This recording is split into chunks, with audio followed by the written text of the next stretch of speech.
Imaginez un instant une famille capable de façonner le paysage technologique mondial d'un simple geste de sa main invisible. Une lignée qui a non seulement amassé une immense fortune, mais qui a mêlé son propre destin à celui d'une nation entière, influençant la direction de l'économie, l'orientation de l'innovation et le pouls même des marchés mondiaux. Nous parlons ici de la famille Lee, les architectes de l'empire Samsung, et de la façon dont leur énorme richesse, le contrôle stratégique de la Corée du Sud et sa portée presque illimitée ont façonné un héritage qui dépasse les frontières du pays. Cette opulence n'est pas apparue du jour au lendemain, elle est le résultat de décennies de transformation dont nous parlerons dans cette vidéo. En outre, nous révélerons leur fortune à la fin, ainsi que la raison pour laquelle leurs membres sont constamment en prison. Commençons. En 1938, dans la ville animée de Daegu, en Corée du Sud, est né Lee Byung-chul, l'homme dont le nom allait devenir synonyme d'innovation et de puissance entrepreneuriale. Lee est issu d'une famille modeste du Iryang, un petit village de la province de Gyeongsang. Dès son plus jeune âge, il fait preuve d'une détermination et d'une éthique du travail exceptionnelle, des valeurs qui deviendront plus tard la pierre angulaire de son empire. La vie de Lee a été marquée par des défis dès le début, à une époque où la Corée luttait encore pour se reconstruire après l'occupation japonaise et la guerre de Corée dévastatrice. Lee a vu des opportunités là où d'autres ne voyaient que désolation. À l'âge de 28 ans, en 1938, Lee Byung-chul a fondé Samsung, une société commerciale spécialisée dans les produits alimentaires et agricoles. Le nom Samsung, qui signifie 3 étoiles en coréen, symbolise son désir de grandeur, de durabilité et de prospérité. Au cours de ses premières années, Samsung opérait à partir d'un petit magasin vendant des produits de consommation de base. Mais la vision de Lee dépassait les limites de son modeste magasin. Il rêvait de construire une entreprise qui ne se contenterait pas de survivre, mais qui prospérerait et se développerait dans l'adversité. Les années 1940 ont été marquées par d'immenses défis. La guerre de Corée, qui a éclaté en 1950, a plongé la Corée du Sud dans une crise économique et sociale sans précédent. Les usines ont fermé, les ressources se sont raréfiées et l'incertitude était la norme. Pourtant, c'est précisément dans ces moments difficiles que Samsung a fait preuve de résilience.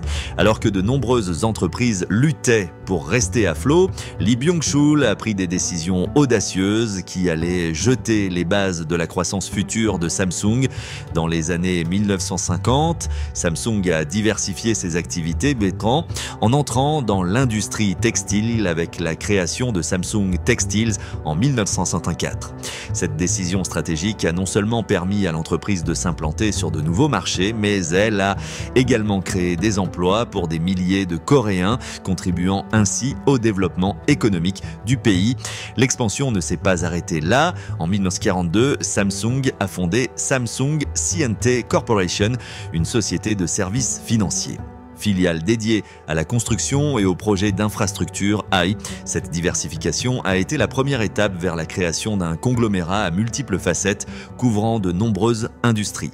La véritable transformation de Samsung a commencé en 1959 lorsque Lee Byung-chul a décidé de s'aventurer dans le secteur de l'électronique, une décision qui allait changer cours de l'entreprise pour toujours. Il fonde Samsung Electronics avec l'intention d'entrer sur le marché de l'électronique grand public, un domaine qui en est encore à ses balbutiements mais dont le potentiel de croissance est explosif.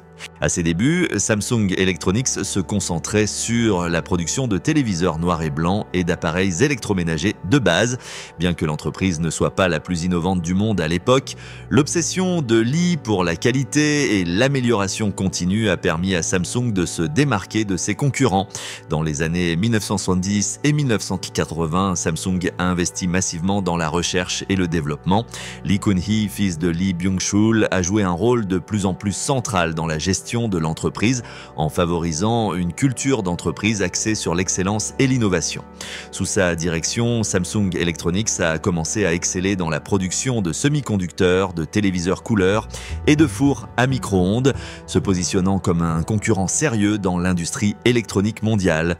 L'engagement en faveur de l'innovation a non seulement amélioré la qualité des produits de Samsung, mais a également renforcé sa réputation de fabricant fiable et de haute qualité. Il semble semble qu'à ce moment-là, Samsung était déjà un géant en matière de technologie et d'innovation. L'introduction de la série de smartphones Galaxy a marqué une étape importante dans l'histoire de l'entreprise, la positionnant comme un concurrent direct d'Apple. La rivalité entre Samsung et Apple a non seulement stimulé l'innovation dans l'industrie de la téléphonie mobile, mais elle a également élevé le niveau de la technologie grand public au niveau mondial. Samsung ne s'est pas contentée de suivre les tendances, elle les a créées.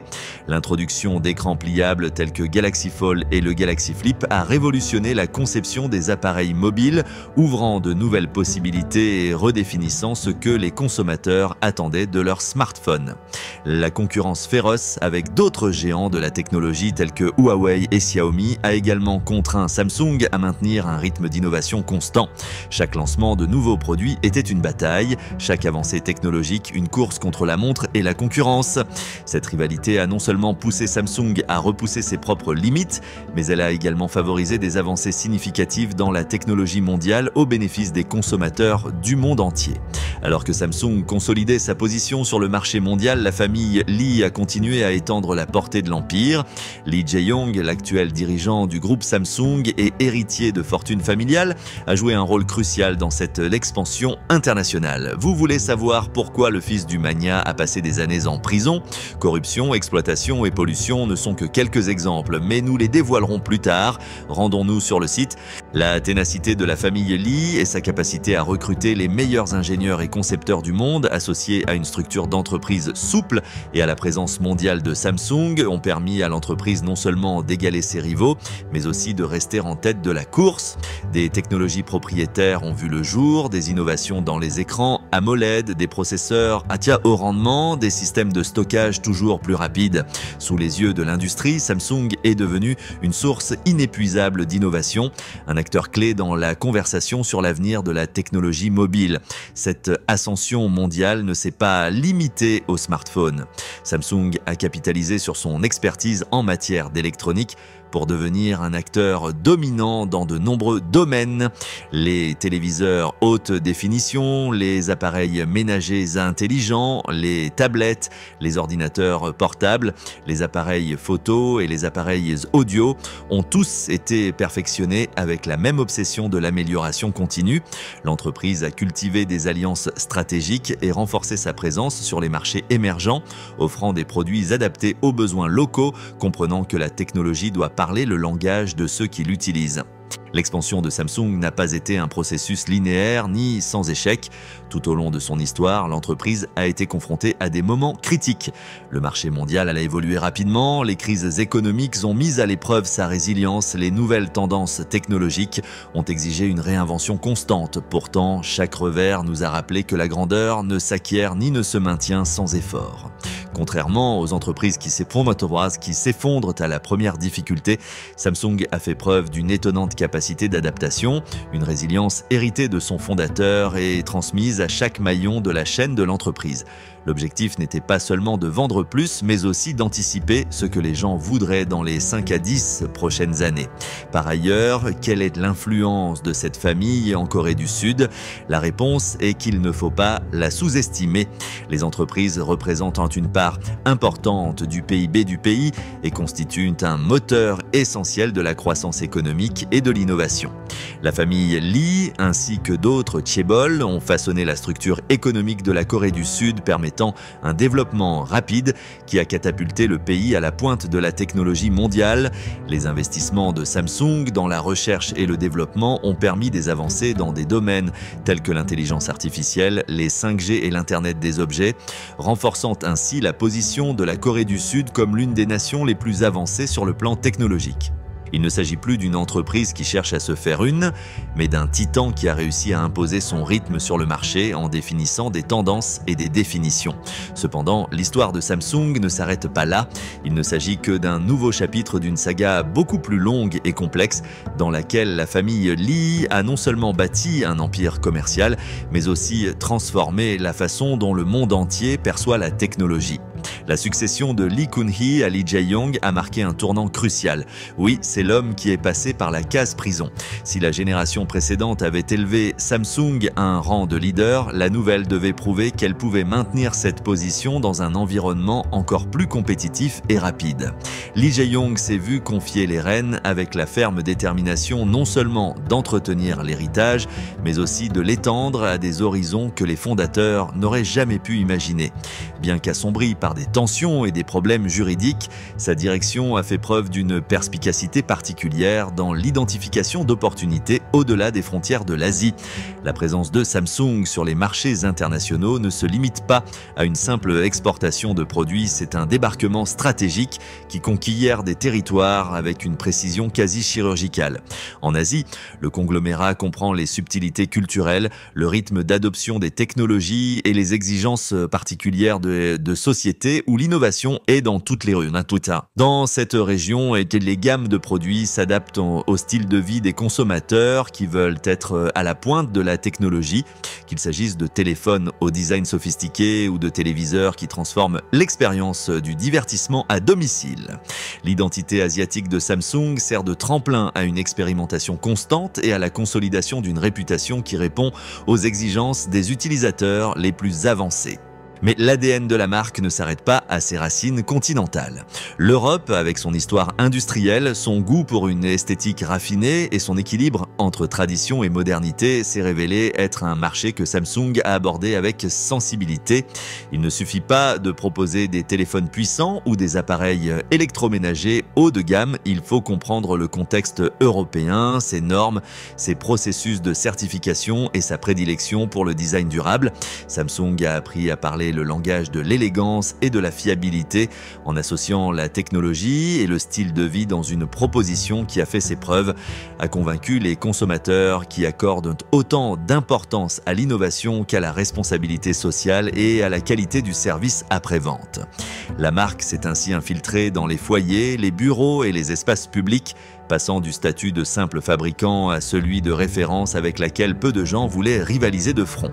De l'autre côté de l'Atlantique, en Amérique, le terrain est différent. L'enjeu n'était pas seulement la qualité, mais aussi la construction d'une identité capable de séduire un public extrêmement diversifié, tant en termes de goût que de pouvoir d'achat. Pour asseoir sa domination en Amérique du Nord et du Sud, Samsung s'est appuyé sur des stratégies commerciales combinant une forte présence en magasin, des partenariats avec des fournisseurs de services locaux et des campagnes de marketing ciblant le cœur de la culture populaire. Des smartphones haut de gamme destinés à concurrencer les géants établis aux gammes plus abordables répondant aux besoins des marchés émergents. L'entreprise a su fragmenter son offre, la peaufiner et la présenter intelligemment. Ainsi, pas à pas, le nom Samsung a résonné dans une vaste gamme d'accents et de contextes, s'adaptant naturellement aux courbes de chaque marché. Toutefois, cette image d'harmonie comporte une nuance intéressante. L'importance considérable de Samsung dans l'économie coréenne soulève parfois des questions. Dans quelle mesure est-il sain de s'appuyer sur un seul conglomérat pour assurer la croissance nationale?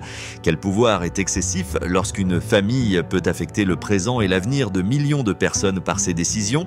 Ces questions sont suspens et nous rappellent que le succès retentissant des Lee et de leur empire n'est pas exempt de tensions et de doutes.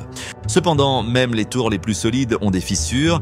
Derrière les succès éclatants, les chiffres de plusieurs millions de dollars et l'admiration internationale, il y a des histoires qui ne sont pas toujours révélées au public. Accusé de corruption, Lee Jae-yong a été jugé lors d'un procès qui a attiré l'attention de toute la Corée du Sud et de la scène internationale. Les preuves, les témoignages, la tension qui régnait dans la salle d'audience, tout cela a dressé un tableau que peu de gens pouvaient ignorer. Finalement, il a été condamné et emprisonné. Du jour au lendemain, l'héritier qui se croyait intouchable est devenu un prisonnier derrière les barreaux, un personnage humilié sous les yeux incrédules de millions de personnes. Ce coup juridique n'a pas seulement affecté la famille Lee, mais a également écorné l'image soigneusement construite de Samsung. Cette réputation de qualité, de succès et de leadership technologique a été ternie par des accusations de pratiques douteuses. Les consommateurs, jusqu'alors fascinés par les derniers smartphones et les téléviseurs ultra perfectionnés, ont commencé à douter de la propreté de la direction du géant. Les actions tremblent et la crédibilité de la marque est mise à mal. Les questions se multiplient. Samsung est-il un exemple admirable ou un immense château aux fondations de sable? Les turbulences ne se sont pas arrêtées. Là, au milieu de l'admiration pour ses innovations, des voix se sont élevées pour souligner que derrière chaque appareil brillant, il y avait des mains qui travaillaient sans relâche, parfois dans des conditions très éloignées du confort. Les conditions de travail dans les usines de Samsung ont été critiquées. On accusait les équipes d'être épuisantes, de faire de longues heures qui mettaient à l'épreuve l'endurance physique et mentale de ceux qui assemblaient le cœur technologique du monde moderne. Ces allégations ont dressé un tableau inquiétant. Alors que l'Emporium enregistrait des millions de bénéfices, certains de ces travailleurs semblaient pris au piège d'une mécanique implacable qui exigeait d'eux plus que ce qui était humainement viable. Les organisations syndicales et les défenseurs des droits de l'homme se sont exprimés. Ils ont voulu mettre sur la table une réalité inconfortable. Le succès de l'entreprise reposait en partie sur la force de l'économie. Le travail de milliers d'hommes et de femmes pourrait nuire à la crédibilité de l'entreprise à chaque nouvelle controversée concernant des employés souffrant de maladies liées au stress ou à des conditions de travail défavorables. Chaque article controversé sur des employés tombant malades à cause du stress ou de conditions de travail défavorables nuit à la crédibilité du géant. Samsung pourrait-elle maintenir sa splendeur tout en ignorant les appels à un environnement de travail plus équilibré? L'ampleur des problèmes ne se limite pas à la dimension humaine. La planète a également demandé des explications dans un monde de plus en plus conscient de l'impact environnemental. Samsung a été critiqué pour son rôle dans la pollution, les déchets électroniques et la gestion des déchets. Chaque nouvel appareil généré impliquait des ressources, de l'énergie, des matériaux qui, à la fin de leur vie utile, pouvaient finir dans des décharges, polluant la terre et l'eau. Les défenseurs de l'environnement et les consommateurs soucieux de l'environnement ont commencé à questionner l'entreprise. Comment le géant qui sortait chaque année des téléphones de nouvelle génération pouvait-il laisser une empreinte durable sur la planète que nous habitons tous? La prise de conscience mondiale a poussé l'entreprise à prendre des mesures claires en matière de recyclage. Les vagues promesses ne suffisaient pas, il fallait des preuves d'un changement réel. Samsung allait-elle mettre en œuvre des programmes solides de reprise des anciens appareils? Allait-elle investir dans la recherche pour créer des composants moins nocifs et plus faciles à réutiliser? Les demandes n'étaient pas un murmure lointain, mais une clameur croissante qui menaçait de déformer l'image de marque que l'entreprise avait travaillé si dur à construire. Dans ce contexte, Samsung a compris qu'elle ne pouvait pas se contenter de lancer un nouveau produit brillant en espérant que les critiques disparaîtraient. Un changement de cap s'imposait.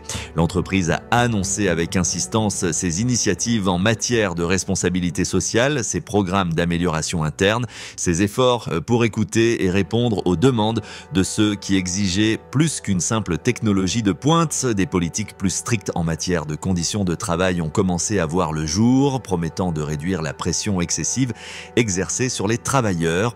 Des examens de la chaîne d'approvisionnement ont été mis en place pour s'assurer que les fournisseurs respectaient des minimales en matière de bien-être et de sécurité. Sur le plan environnemental, Samsung a fait connaître ses stratégies de recyclage et de réduction des s'engageant à atteindre des objectifs qui, s'ils étaient réalisés, ferait une différence significative. Elle a parlé de matériaux réutilisables, de batteries plus sûres et moins polluantes, de projets visant à prolonger la durée de vie des produits. Tout cela dans le but de regagner la confiance d'un public qui, tout en continuant à admirer la technologie, n'était plus disposé à fermer les yeux sur les conséquences cachées de la production de masse. L'entreprise a également commencé à s'engager auprès d'organisations non gouvernementales et d'experts indépendants, à contrôler ces processus et à faire preuve d'une plus grande transparence. Ces signaux visaient à démontrer que le géant n'était pas sourd aux critiques, qu'il pouvait absorber les coups et se relever, tirant des leçons de chaque blessure infligée par les projecteurs de l'opinion publique. La famille Lee, dont l'héritier a été marqué par l'expérience du procès et de l'emprisonnement, a compris que le luxe et l'influence ne suffisent pas si les pratiques internes sont douteuses.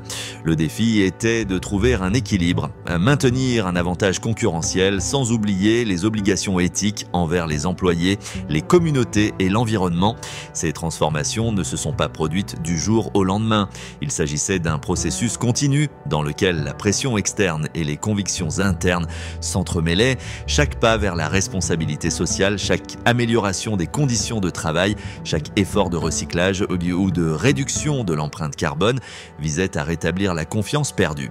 Samsung ne cherchait pas seulement à laver son nom, mais à démontrer que l'innovation technologique pouvait coexister avec l'intégrité de l'entreprise. La tempête de controverses et de scandales, aussi douloureuse soit-elle, a également suscité une profonde réflexion. La famille Lee a compris que pour maintenir son empire, elle ne pouvait ignorer les voix qui réclamaient plus d'humanité et de respect. Les dirigeants de l'entreprise, loin du confort du silence, ont relevé le défi de se transformer en même temps que le colosse qu'ils dirigeaient. À chaque controverse surmontée, à chaque ajustement à un modèle plus respectueux, Samsung a fait comprendre que son histoire n'était pas un conte de fait inébranlable. L'histoire de cet empire est celle d'un colosse qui a dû affronter ses démons internes et externes. Finalement, les vrais géants ne se mesurent pas seulement à la taille de leur fortune ou à la sophistication de leur invention, mais aussi à la manière dont ils réagissent lorsque leur réputation est remise en cause. C'est ainsi qu'après tous ces défis, l'entreprise émerge avec une compréhension plus large de son rôle dans le monde, un rôle qui transcende la simple création d'appareils et qui plus profondément dans le tissu de l'économie sud-coréenne, dans la vie de ses citoyens, dans la construction de l'avenir national. Car malgré tous les revers, Samsung reste un pilier économique de la Corée du Ya, un moteur de l'innovation et de la croissance, un symbole de la façon dont la technologie peut transformer les vies. Si ce voyage à travers les controverses et les défis de Samsung a éveillé en vous de nouvelles perspectives, si vous sentez que cette histoire d'ascension, de chute et de transformation a laissé sa marque, n'oubliez pas de vous abonner et de me soutenir. Ces vidéos coûtent du temps et de l'argent à réaliser. Vous me soutiendrez beaucoup. Cela dit, je vous donne rendez-vous dans la prochaine vidéo.